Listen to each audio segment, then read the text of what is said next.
A few years after Christopher Columbus had discovered the New World, a number of famous explorers, still in quest of a mythical path of gold to the Indies, landed in that part of South America, now known as the Argentine. One of these explorers, Pedro de Mendoza, probably saw in the fertile soil of its vast pampas something of the potentialities that were destined to make the Argentine one of the richest countries in the world. And thus it was that Mendoza lingered on the pampas with his dreams and founded Buenos Aires, which is today the largest city in South America and the gateway to the Argentine. Buenos Aires is situated on the banks of the Rio de la Plata, a river so wide that it reminds one of the sea. The Rio de la Plata, or River of Silver, was so named by its Spanish discoverers because they believed it flowed through a land that was rich in silver. In truth, however, this river is rich only in mud, the same kind of mud that may have inspired the early settlers to cultivate the fertile pampas from which it comes. And by so doing, they have made the Rio de la Plata, in reality, a river of silver, for it is the main artery to the wealth that has contributed toward making Buenos Aires one of the world's most beautiful man-made cities. We refer to it as a man-made city because all of its beautiful parks, boulevards, buildings, and magnificent monuments owe their existence entirely to the genius of man, who received little or no support from the natural beauties of nature in making Buenos Aires a wonder city.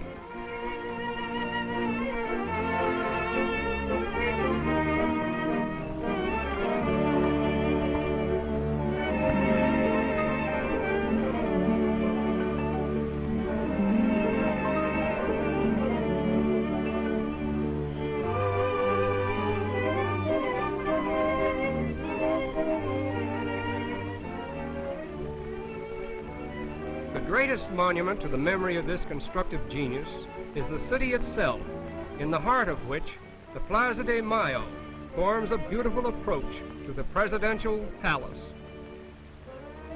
It is no exaggeration to say that the latest innovation from Paris will find the most immediate response in the smart shops of the Calle Florida, old and narrow, but still the chief shopping street of the city. Buenos Aires has always held its doors wide open to the foreign, and consequently it now has a cosmopolitan population of 2 million people, a large number of whom are Italian and French. The age-old custom of selling milk direct from the producer to the consumer is one of the most unique sights in the streets of Buenos Aires.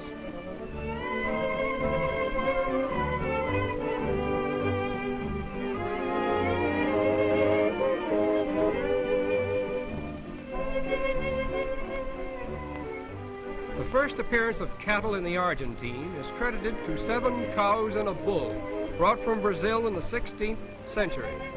Today, the Argentine exports more cattle and hides than any other country in the world. Just outside the city at El Tigre, we had the pleasure of meeting 2 gentlemen of the Argentine. The El Tigre River is a source of healthful diversion for the people of Buenos Aires, enhanced, as it were, by the ever-present spirit of gaiety and song.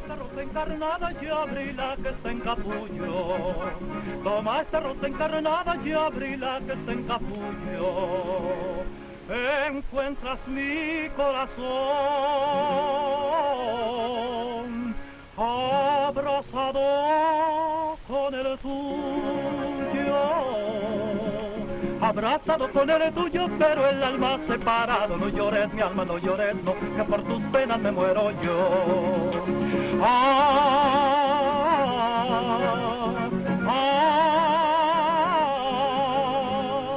Eres bonita y preciosa, eres capullo de rosa cortado al amanecer.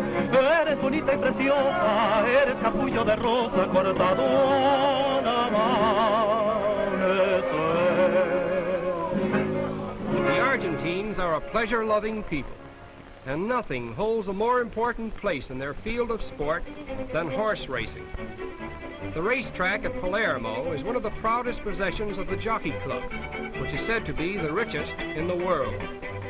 Aside from the internationally famous horse races which it sponsors, this institution is the hub around which revolves practically all the social life of the Argentine.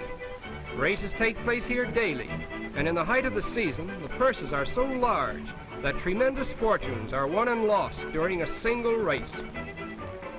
In Buenos Aires, it is a violation of the law for a man to appear in public without a coat, even though the heat may be unbearable. Consequently, some of the men wear pajama coats, thereby avoiding a serious breach of etiquette, as well as a possible fine of 5 pesos. Much of the romance of old Spain still remains reincarnate in the lovely women of the Argentine.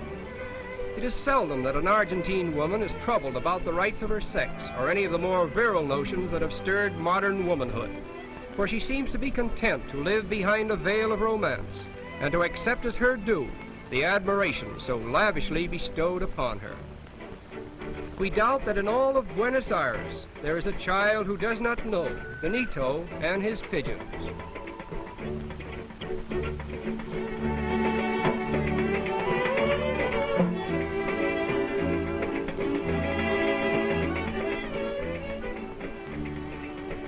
Benito has the soul of an artist, for not satisfied with the somber coloring of the pigeons as nature had planned them, he paints them with all the colors of the rainbow.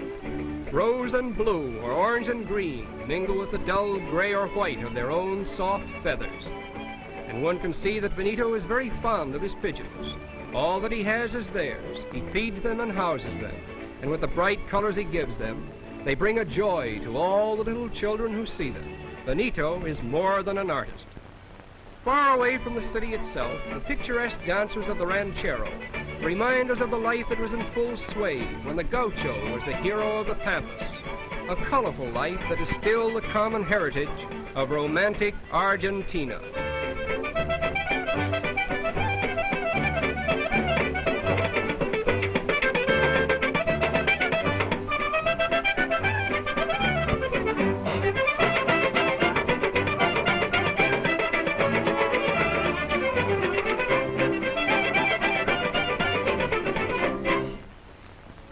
For their mate, or tea, the Argentines will forego any luxury.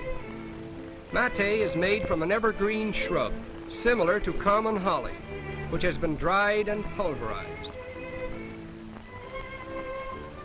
Mate acts as a marvelous restorative after great fatigue, and it has been used by all classes in South America since the beginning of the 17th century.